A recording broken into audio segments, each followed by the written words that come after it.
Introducing a classic patty melt with a spicy twist.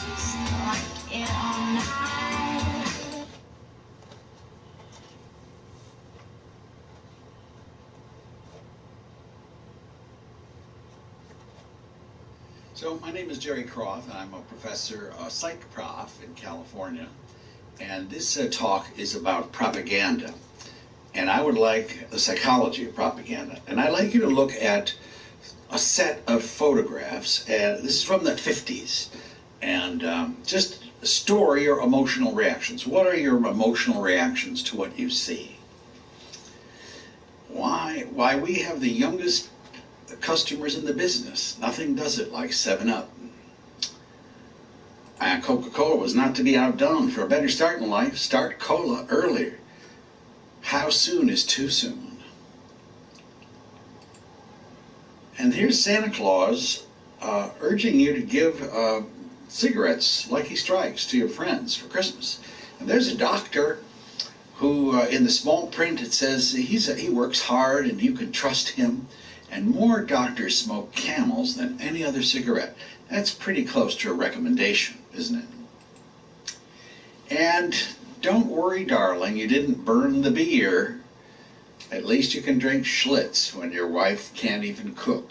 Oh, and down at the bottom, you mean a woman can open up a bottle of ketchup? Wow, how did they get so smart? So you think that in the past, oh my God, people were living in a trance. They were brainwashed. I mean, here you're giving poisons to your friends for Christmas. Doctors are recommending that you ingest something in your lungs that causes lung cancer. Women are demeaned. There's no sense of emancipation of women at all. It's and they're giving sugar water. It has over 10 teaspoons of sugar to a little 4-month-old baby. And you think, my God, those people were crazy. Well, the purpose of today's talk is a controversial idea that we are just as much in a trance and hypnotized by the media as the generation of our parents and grandparents who watched those Mad Men commercials. Things are not any better for us. We are not more liberated and more aware of the world. We're just as much victimized by it. So this talk comes from a book I wrote called Duped: Delusion, Denial, and the End of the American Dream. Now, all the references for this talk are in that book, so I'm not going to give you references here. But let's talk about some statistics about our current lives. Kids spend currently 45 hours per week in screen time. That means TV, internet, Facebook, Twitter, Instagram. That's a lot of time. The average American now spends 9 hours per day using the media. 50% of American children from 8 to 18 report that the TV is on in their home constantly. So we are really glued to, some people say outside of sleep, work, that's the majority of what we do, screen time. We're glued to our screens. So the question is, are we getting dumber? For example, over 90% of fourth graders could not identify a photograph of Abraham Lincoln. Not too impressive. 75% of 17-year-olds could not identify who was the head of Germany in World War II. 30% of high school students did not know how long it took the Earth to orbit the sun. Half of U.S. fourth graders did not know the meaning of the word puzzle. So you can say, well, the media is really dumbing people down and we're getting less and less educated. But I'd like to give you a contrary position, okay? 75% of 17-year-olds knew what city was in the zip code 90210. Well, that's pretty good. That's pretty smart, isn't it? They know what city that zip code is in. Now, they know that because there was a television program called 90210. But 96% of American school children can identify Ronald McDonald. It's as if we're living in a playhouse which is the media-created fantasy world that we spend 9 hours a day doing. And we know everything about that playhouse. We know who Kim Kardashian is, but we don't know who Scott Carpenter is. We've substituted our fantasy reality for real reality, if you want to put it that way. So I'm not so sure we are dumbing down as much as the fact that we are living increasingly in the trance without knowing it. So the propaganda tools that we're going to talk about that keep us in this fog: reframing, repeated affirmations, vicarious and imitative learning, distraction and denial, classical and operant conditioning. So get ready, because we're now engaged in the process of media literacy, which means we're pulling off the veil of propaganda and clearing out the fog and starting to see what's really going on with the mass media and us and our consciousness. I'm going to start with the easiest one first, reframing, okay? In 1984, George Orwell writes a book called 1984, and there's a whole propaganda ministry in his fictional book that writes propaganda and that rewrites, makes bad things sound good, makes garbage smell like perfume with the right language. And the language was called Newspeak. Yeah, that's me. So, and it's basically reframing, putting nice words on bad things. George Bush was not the greatest environmental president of American history. He cut gasoline mileage requirements. He cut rules and regulations on diesel emissions. He weakened rules protecting rivers from pollution. He allowed more nitrogen oxide, mercury, and sulfur dioxide in the atmosphere. So if we went to a guy and said, how do you feel about more sulfur dioxide in the atmosphere? Guy on the street says, well, I don't think that's very good. I think that isn't that called smog? Well, what do you think about more mercury in the atmosphere? Well, I think that's bad for your brain, isn't it? I don't think I support that. Okay, so we're going to, what is the name for the legislation that George Bush introduced that weakened all of these regulations? Well, here comes Newspeak. It was called the Clear Skies Act and the Clean Water Act. Really? Really? Well, how do you feel about the Clear Skies Act? Oh, I think I like clear skies. I would support that. How do you feel about the Clean Water Act? I'm definitely in favor of clean water, absolutely. Okay, so there's reframing for you. It gets worse. In the last 20 years, 55,000 American factories have closed, fired their workers, moved to China, to Vietnam, to Indonesia, to the Dominican Republic. They say that 6 million jobs were permanently lost due to this process. Chinese workers make our toys and make virtually everything sold in Walmart, and they get paid $3 an hour. In Bangladesh, women are making clothes that are sold in Target and JCPenney. They earn $36 a month. That's about 25 cents an hour for that shirt that you bought at JCPenney. Now, Detroit is a very good example of this process. We don't have a name for it yet. In Detroit, in 1960, Detroit was an incredibly vibrant city. They had 290,000 manufacturing jobs. Today, there are 27,000 manufacturers. 90% of the manufacturing jobs left Detroit. That's a picture of the General Motors building, okay? Empty, windows broken, all right? But there's a brand new Ford factory, state-of-the-art, beautiful, makes 250,000 Ford Focuses every year. But guess where it's located? It's located in Hermosillo, Mexico. And they make 250,000 Fords there and send them to the United States duty-free. Detroiters don't like that. The average wage paid to those workers in that factory is $3 an hour. Now, I ask audiences, oh, how many of you have ever worked for $3 an hour? Most everybody doesn't even raise their hand. Senior citizens will say, I once worked for $3 an hour in the 1950s. Well, this is 2013, and that's where Fords are made today. And the result is, it's not that General Motors was making gas guzzlers, partly true, but 90% of Detroit's good jobs left. And Detroit closed 50% of its schools, okay? It currently is in bankruptcy. That's a picture of a great, famous Detroit movie theater. Frank Sinatra played there once. So what do you call this?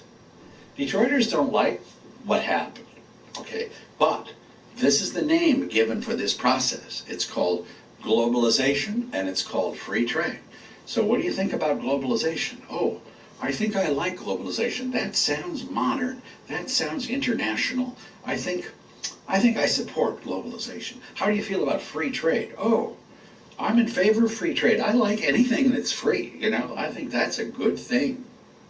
And so, bad things are made to sound sweet and nice with reframing. Here's a little video on this subject. Put it, euphemistic language that conceals reality. Poor people used to live in slums. Now the economically disadvantaged occupy substandard housing in the inner cities. And they're broke. They're broke. They don't have a negative cash flow position. They're broke. And today, America's love affair with semantics has given birth to a new phrase to describe the rich. Job creators in America basically are on strike. Increasing taxes on job creators. This administration and this president, policies are hostile to job creators. Instead of just saying the wealthy who make over $250,000 a year, if you say job creator, then you say, well, we can't raise their taxes. They're the ones who create jobs. When in reality, when their taxes were higher under Bill Clinton, 3 times as many jobs were created. The propensity to add softer terms to the English lexicon has surged over the decades, particularly when it comes to military-related language. Damaging euphemisms, like when instead of saying innocent civilians were killed in a drone strike, you say there was collateral damage. Collateral damage, which to me is the worst expression. No, it's innocent men, women, and children were killed. And the collateral damage sounds like a real estate transaction. Allied soldiers shooting each other has become known as friendly fire. Kidnapping and transferring a terrorist suspect is called Extraordinary rendition. and the torture America's war prisoners might endure is referred to as Enhanced interrogation. Now we're going to start propaganda technique number 2. And this sort of builds on itself, but I want to warn you about something. The purpose of propaganda is ultimately to make you feel better about something, about garbage, about killing, about whatever. So as we take off the veils of propaganda and become more media literate, we're starting to look at things that are a little harder to look at. This is really not an entertaining lecture. We're no pain, no gain here. As we become more conscious of the propaganda in our lives, we have to confront things that propaganda protects us from. Propaganda is kind of like a bandage, and we're pulling that bandage off, so fasten your seatbelts. So, repeated affirmations is essentially this. I'm going to try to tell you that 2 plus 2 is 5. How am I going to convince you of that? Well, let's say I got Stephen Hawking to talk in his way, in a muffled tone, about the new mathematics, which allows 2 plus 2 to be 5. And then I got a Nobel Prize winner who said, yes, there are conditions under which 2 plus 2 could be 5. And then another speaker, and another speaker. And pretty soon it's repeated so much that you start to believe that maybe 2 plus 2 is 5, or could be 5. That's what repeated affirmations is. Say the lie over and over again with authority figures, and it starts to be believed. Here's Joseph Goebbels, the propaganda minister of Nazi Germany. Propaganda must therefore always be essential and repetitious. It must confine itself to a few points and repeat them over and over. Okay, thank you, Mr. Goebbels. Now, George Bush said almost exactly the same thing. See, in my line of work, you got to keep repeating things over and over and over to kind of catapult the propaganda. Well, that's exactly what happened with Iraq. But before we talk about Iraq, I need to introduce a psychological term, a delusion. So, Imagine there's a guy who has a cat, and he sees that his cat went over to his neighbor's house, and the neighbor is feeding his cat. He doesn't like that. He doesn't like his neighbor feeding the cat. He doesn't say anything, but it really makes him mad. And he thinks the neighbor is poisoning his cat. So after a couple months of this, his cat dies, and he is very, very upset. And he believes that that guy, a delusion, by the way, is a false theory about the world, a false idea. Okay, so he, like George Bush, wants to have this cat inspected for weapons of mass destruction, and he sends the cat off to a toxicologist for an autopsy. And it comes back, the cat died of natural causes. Sorry, no poisons, no toxins, no weapons of mass destruction. Then he's not satisfied. He goes for another autopsy and another inspection. The same result, nothing, sorry, no toxins. And he's still not happy, still doesn't believe it. And he finally gets himself so worked up, he walks over to the neighbor's house, confronts him, shoots him, and kills him. Okay? So that's a hypothetical example of a person who is mentally ill, who is suffering from a delusion. Okay? Now, we have that under our belt. So let's now talk about repeated affirmations and the delusions that we had about Iraq. We had two major delusions. First delusion, first false idea, was that Saddam Hussein orchestrated or had some role in the 9/11 attacks on the World Trade Center and the Pentagon. And the second delusion was that Saddam Hussein was developing nuclear weapons. Now, let's not talk about the second because we know that that's false, okay? But we'll talk about the first. First lie is that Saddam Hussein had a connection with those 9/11 hijackers. Mohammed Atta, the Saudi kingpin of the 9/11 attacks, secretly met with an Iraqi intelligence official in Prague on April 9th, 2001. Oh, yes, he did. And that's the connecting point between 9/11 and Saddam Hussein and Iraq, and why we had to invade them. The truth is that Mohammed Atta was in Sarasota, Florida then. He was making calls on his cell phone on April 6th, April 9th, April 10th, April 11th. He used his ATM card in the United States on April 4th. He was never in Prague. He didn't meet with any intelligence official.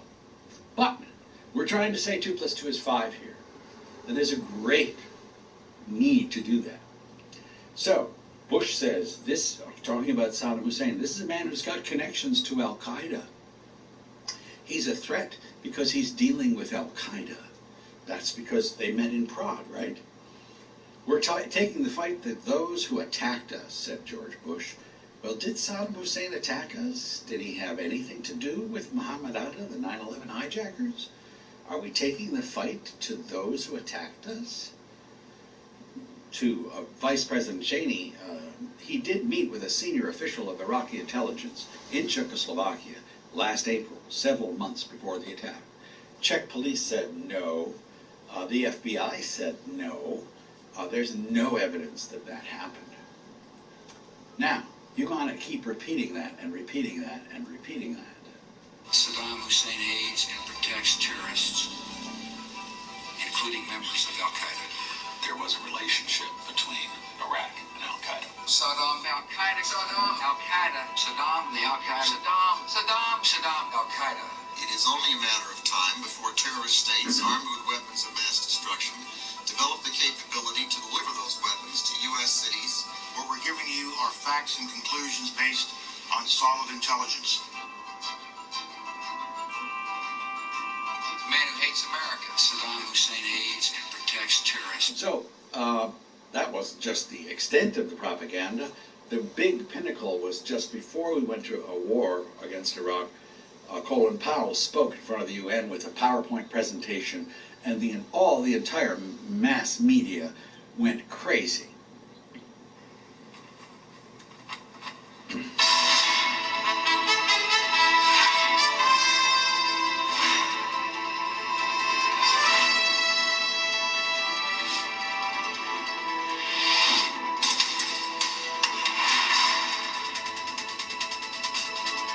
For First of all, it should be noted that Colin Powell's speech to the United Nations was theater, a masterful theater, effective theater at the time. Here's a man who has tremendous credibility, who presents himself to the Security Council, to the American people, to the international public, and stares the camera in the eye and says he knows Iraq has weapons of mass destruction.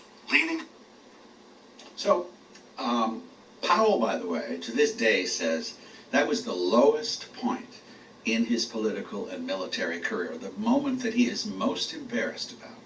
Okay, he feels that he was conned by the CIA and by the Bush administration. So, nonetheless, America's war propagandists spread the word. It's not Powell and Bush, it's a whole bunch of people, okay? These are the people who are on American television day after day after day, telling the American people that 2 + 2 is 5. Media in this country who would tell us the truth.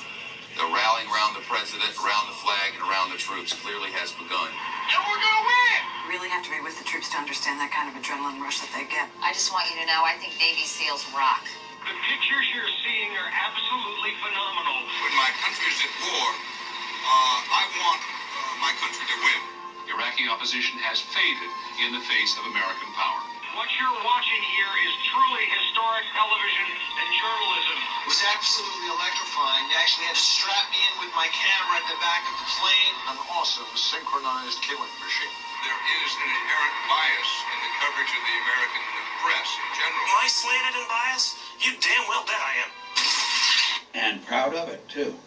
So, as we succumbed, in effect, to repeated affirmations, these are the main figures that appeared on American television day after day after day, saying that Saddam Hussein had a relationship to Al-Qaeda, he had something to do with 9/11, he was making nuclear bombs and using weapons of mass destruction, and these guys got an awful lot of attention. Now, if you look at the total number of times those folks were on TV, primetime TV, this is from the Vanderbilt Television Archives. You don't know Richard Pearl anymore, but he was on television 187 times, okay? Pontificating about exactly these two delusions. Paul Wolfowitz, who has also disappeared from our consciousness, he was on 180 times. Bloodthirsty rhetoric about why we needed to go and invade Iraq because they were developing weapons of mass destruction and they were aiding and abetting Al-Qaeda. Now, there were two doves who hardly got any attention at all. One was Scott Ritter. He was an inspector, and he said, there are no weapons of mass destruction, guys. We've inspected and inspected and inspected. The cat died of natural causes, okay? And Noam Chomsky. Look at how this is over a 20-to-1 ratio between hawks and doves, all during this period leading up to the war. Now, here's the delusion that Iraq had something to do with 9/11. Right after 9/11, people were asked about Iraq, and only about 16% felt Saddam Hussein had anything to do with it. But with all of this propaganda coming out, Cheney and all those folks, about 28% believed that Iraq had something to do with it. 2 years after we invaded Iraq, close to 60%, 56% of Americans believed a delusion. Okay? They believed a falsehood. Now, if you watched PBS, and that was your major source of information, sorry, PBS viewers did not buy it. If you watched Fox News, close to 60%, I read one study where almost 80% of Fox viewers believed Saddam Hussein had something to do with 9/11 and was making nuclear weapons. Now, 3 years into the war, George Bush is caught off guard at a press conference. And a journalist asked him, what did Saddam Hussein have to do with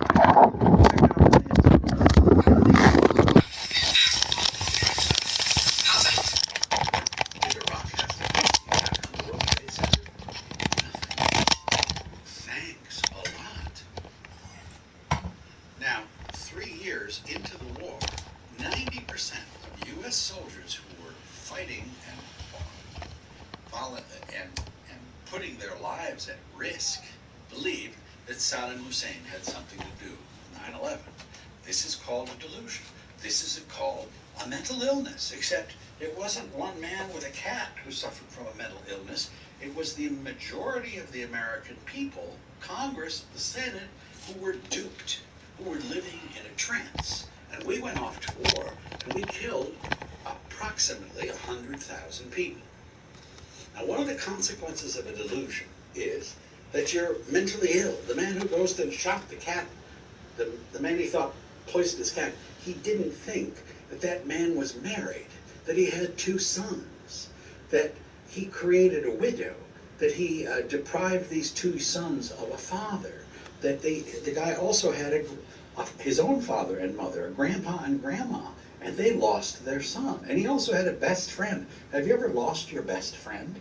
It's a trauma. It's a tragedy. There are a lot of other people involved in acting out a delusion. Now, some people say we killed 86,000 people. Some people say, some doctors say we killed 600,000. The consensus estimate is about 100,000 people that we killed based on acting on 2 delusions. This is what 100,000 people look like. Now, this is the stuff we do not want to see. This is the stuff NBC and CNN and even Charlie Rose are not bringing into our consciousness. Take a look at those bald heads in the front of that stadium, okay? Each one of those people has a wife or a husband and children, a father, a mother, and a grandchild or whatever, or a best friend. And there are many more than 100,000 people who've been impacted by our behavior. And our behavior, I mean, the 2 major reasons that Congress supported authorizing the president was that Saddam Hussein was developing nuclear weapons, and that he had aided and abetted Al-Qaeda. So, one of the side effects of delusion is repression and denial. You do not want to see what you did. You do not want to deal with it. So here's just a segment of stuff that will never appear on American television.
So there are 100,000 stories like that that simply do not get into our consciousness. And so we remain kind of immune from having to deal with the consequences of our collective behavior.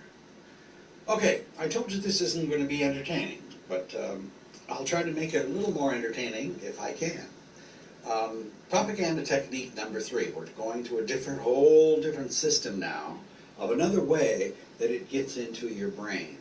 It's called vicarious and imitative learning. So here's social psychology. They do an experiment where they have a group of people sitting in a room, but one person is kind of a confederate, and he's doing nose pulling. Okay, he's doing that a lot. And he's also bouncing his foot up and down like that. Well, if they videotape these people in the room, and they notice that more and more people are doing this too. They're unconsciously copying this behavior. It's imitative learning. Okay, there's another study that shows mirror neurons and sewing. If I am sewing something, and you do an MRI or a PET scan of my brain, certain areas of the brain light up when I'm sewing. All right? Now, if you see a movie of a person sewing, You're not sewing. You're watching a movie of a person sewing. Similar areas of your brain light up as if you were sewing. You're going through a neurological copycat kind of event. So we're wired for imitative learning. It's also called vicarious learning. Now, behaviorists have learned a number of things about it. If you see a person, if you're a little boy and you're 10, and you see another boy on television who's 10, and he's helping a lady across the street, and then she gives him some candy, then you have a tendency to help little ladies across the street. You tend to copy good behavior if that behavior is reinforced. We've known about that for 40 years, okay? The same thing is happening with negative behavior. If you see a little boy, you identify with him, and you're 10 and he's 10, and he kicks a dog, and he doesn't pay any consequences. In fact, he giggles and has fun doing it. Then you tend to copy that behavior as well. If the behavior is reinforced, whether it's positive or negative, the behavior tends to get copied and imitated. So that's a law of psychology. Now take a look at The Cosby Show. It runs from 1985, 1992. Wins every sort of award. Cosby is a doctor. His wife is a lawyer. All of his kids are college-bound. They study hard. They avoid drugs. They listen to their parents. It's a very, very funny show.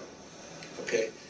Martin Luther King's widow, Coretta King, said that The Cosby Show, the Huxtables, was the most positive portrayal of an African-American family in the history of American television.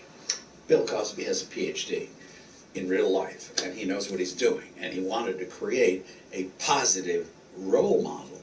And guess what? People in the African-American community paid attention, started to apply to college. All sorts of positive things seemed to be coming from The Cosby Show. Sidney Poitier made over 35 movies. He never once played the role of a pimp, a crook, a criminal, a hood. Never. He had plenty of opportunities to make lots of money playing bad people. And he said, no, I want to be a positive role model. My name is Mr. Tibbs, he said. Okay? So that was, both these things have a positive impact on African Americans and on everybody. Cosby was seen by, it was one of the most popular television programs in the United States. Negative imitative learning works the opposite way. Beavis and Butthead have a show in which Butthead says, fire is cool. Well, a little boy saw that. He was 6 years old. He set his house on fire and killed his sister. Here's a show called Gone in 60 Seconds. Hello, ladies. 60 seconds.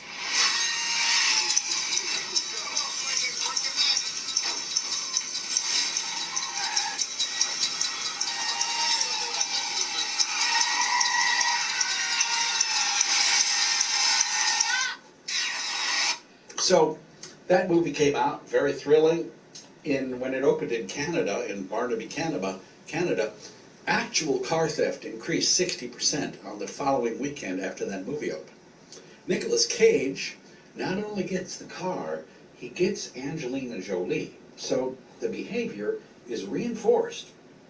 And that's very, very important in behavioral language. So here's an example of sexual behavior. Today, on primetime television, network family viewing hours, 70% of all shows in 2005 had sexual content. That was up from 56% in 1998. Among the top 20 most watched shows by teens, 70% included some kind of sexual content, and nearly half included sexual behavior. Now, do you remember Friends? Friends started, and so did Will and Grace. Will and Grace. Those programs started as adult situation comedies that appeared originally after family viewing hours, about 10 o'clock at night. But then they got reruns, and then the shows were canceled, and then they were picked up, and you could watch Friends at 4 o'clock in the afternoon. And Will and Grace too. So these shows depict a great deal of sexual behavior. Here's a scene from Friends. Now imagine this scene not being watched by adults, but by a 9-year-old kid at 4 o'clock in the afternoon. I think I'm sick. Really? I feel terrible. We bleed rubbers on my chest. No. You are not getting me this way. God, I really need your help. No. I don't know. Rub it on myself. Okay.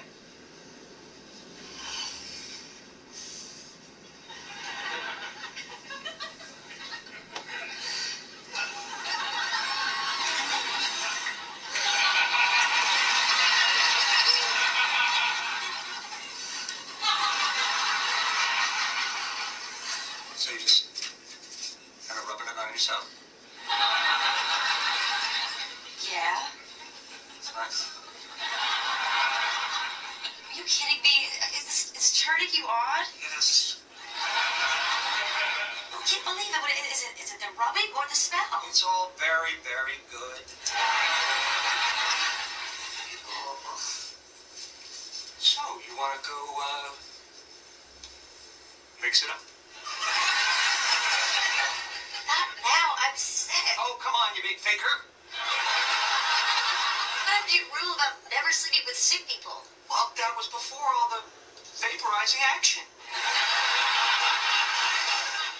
Okay, if you really want to have sex. Okay. Work like a charm.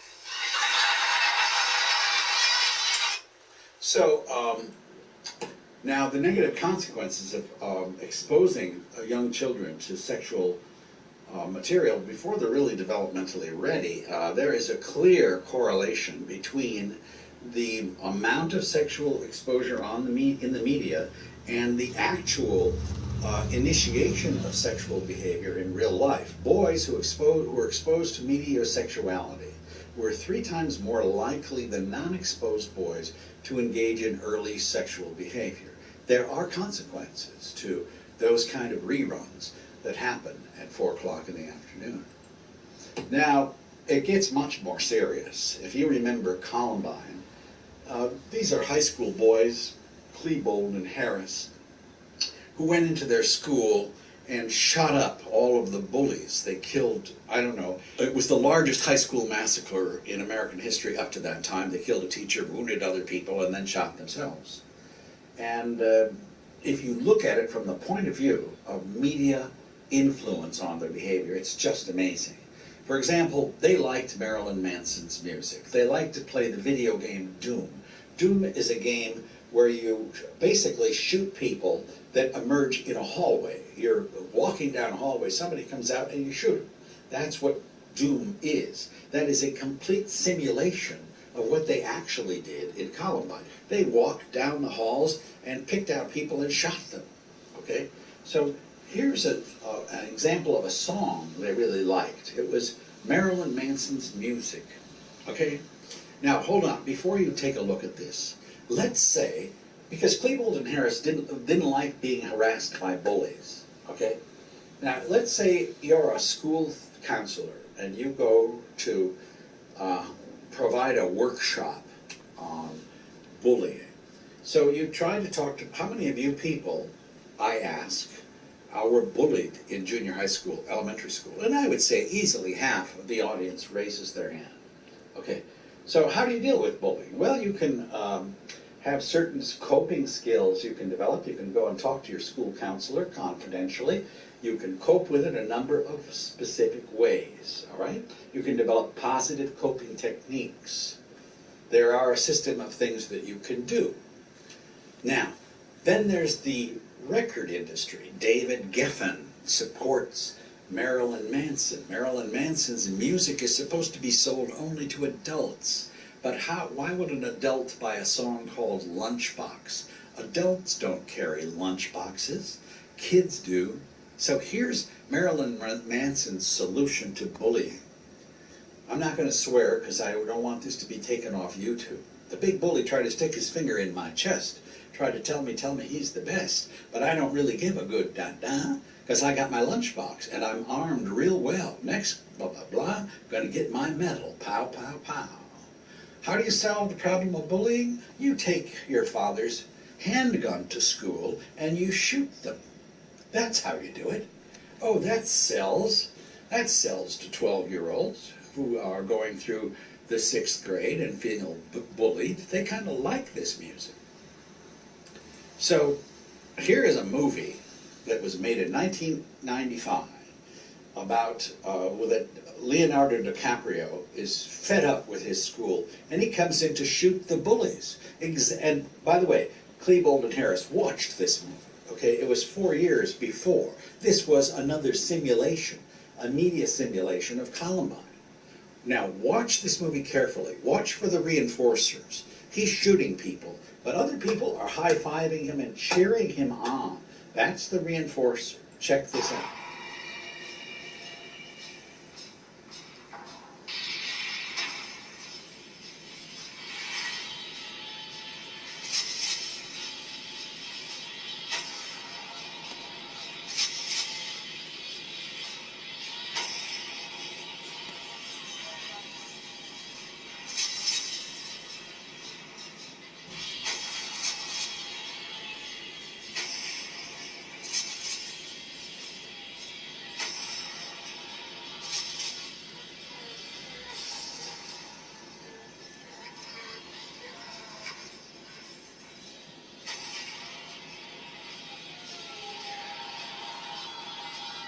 So the producer of that show knew something about behaviorism. It just wasn't that he was randomly killing people.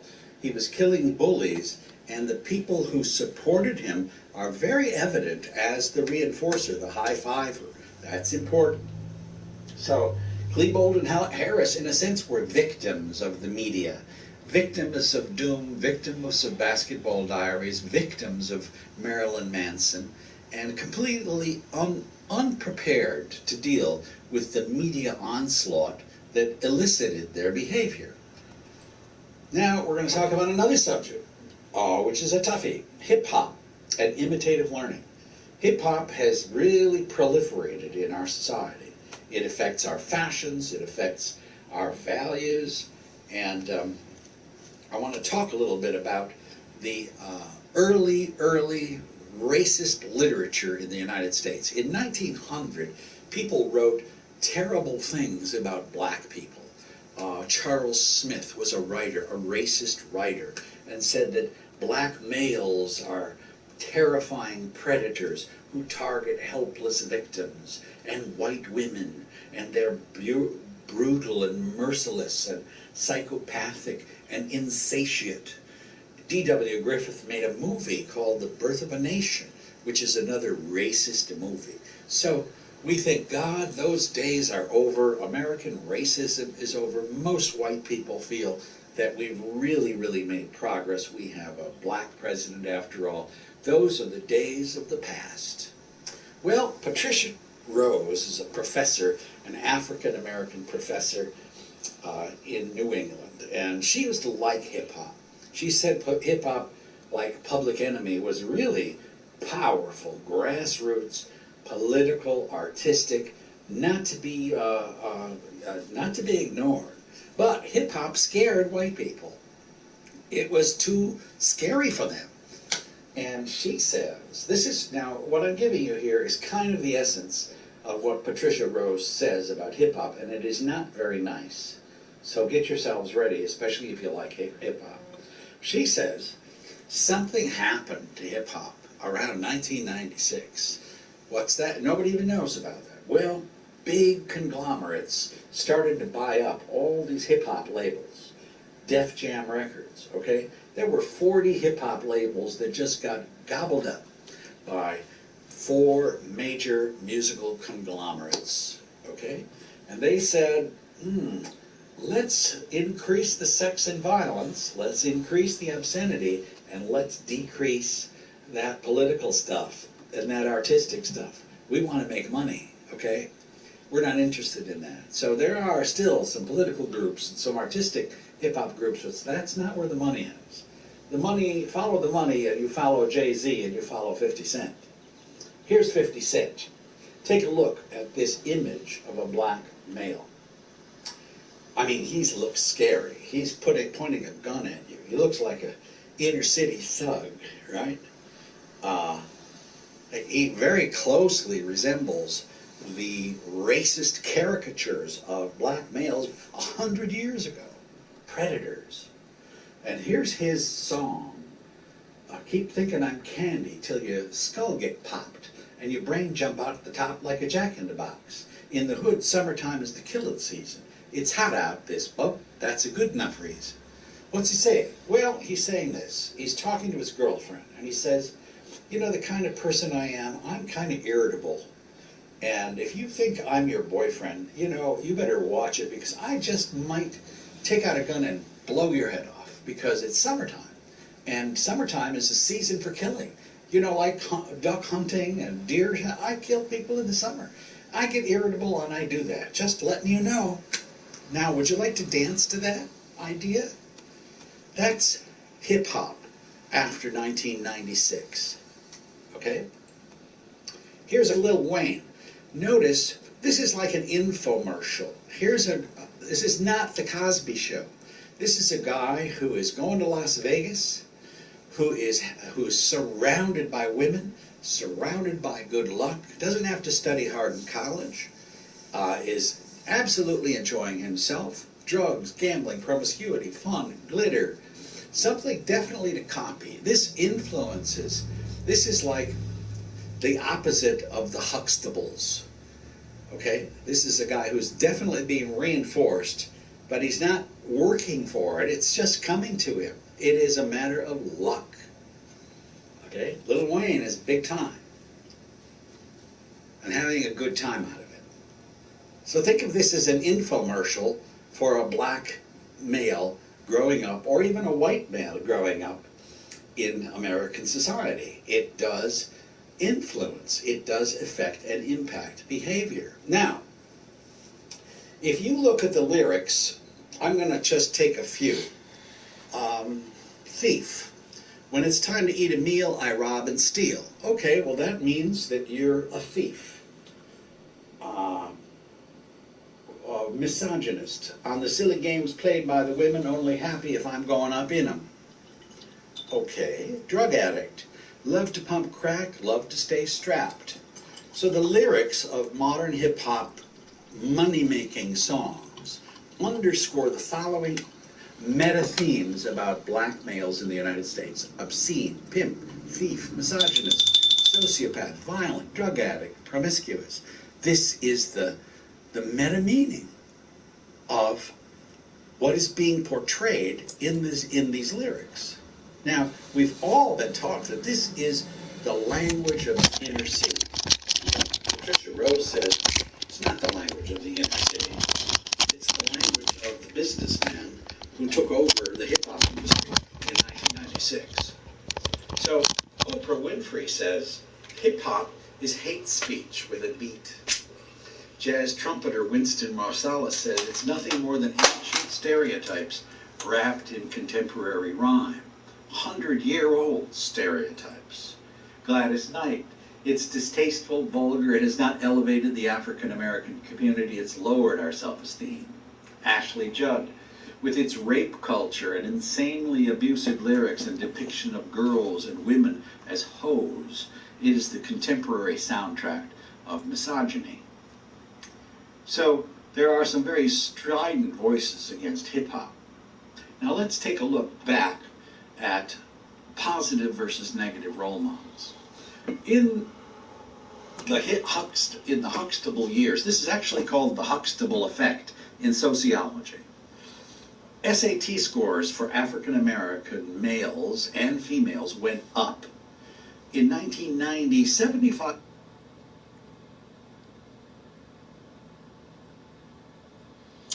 His name is Jerry Korth. K-R-O-T-H. Jerry Korth. This lecture is called Propaganda and Manipulation how mass media engineers and distorts our perceptions. And I don't know, I've said that about the music industry over and over and over. This is my first time listening to this guy, but everybody knows that. Like, hip hop was co-opted. I'd say even before 96. You know what I'm saying? Because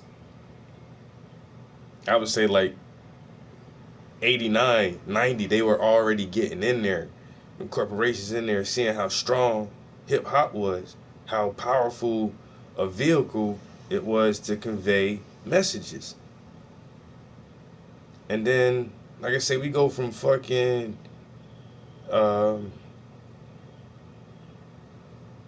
Kool Herc and all these guys. Then you get motherfucking the goddamn the Run DMC era. Then you get the KRS-One era.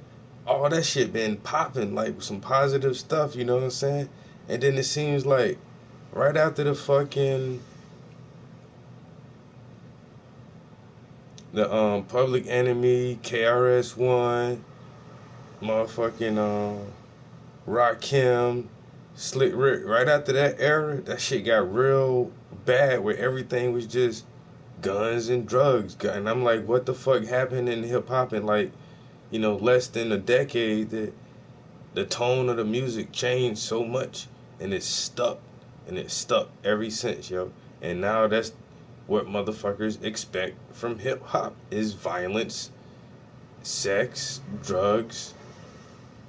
And that's it. It's weird as fuck, yo, but that's because it's co-opted and controlled by the white corporations. And they use, and now it's like it's so co-opted they don't even need black people. They just get these half black Puerto Ricans and all these other motherfuckers who ain't even really black.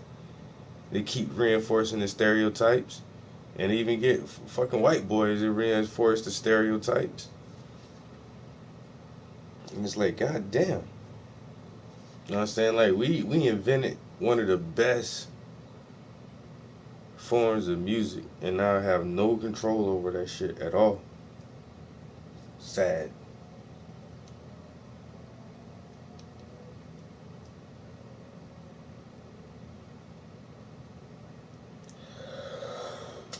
I'm about to get out of here though. I'm fucking hungry. I'm about to go grab something to eat. Oh shit.